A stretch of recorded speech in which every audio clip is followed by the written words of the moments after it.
أعوذ بالله من الشيطان الرجيم.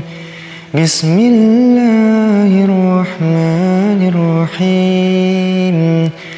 والفجر وليال عسر والشفع والوتر والليل إذا يسر هل في ذلك قسم لذي حجر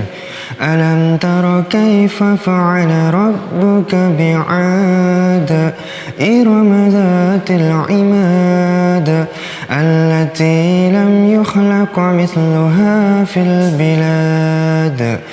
وثمود الذين جابوا الصخر بالواد وفرعون ذي الأوتاد الذين طغوا في البلاد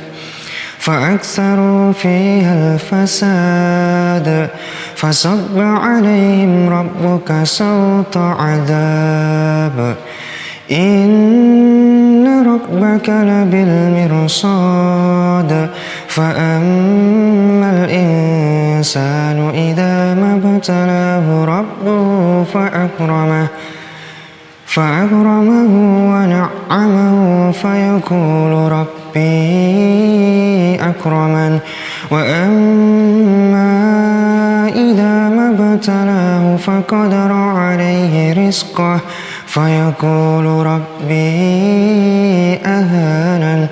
كلا بل لا تكرمون اليتيم ولا تحاضون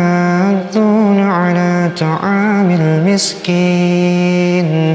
وتأكلون التراث أكلا لما وتحبون المال حبا جما كلا إذا دكت الأرض دكا دكا وجاء ربك والملك صفا صفا وجيء يومئذ بجهنم يومئذ يتذكر الإنسان وأنى له الذكرى يقول يا ليتني قدمت لحياتي فيومئذ لا يعذب عذابه أحد ولا يوثق وثاقه أحد يا أيتها النفس المطمئنة ارجعي إلى ربك راضية مرضية فادخلي في عبادي وادخلي جنتي.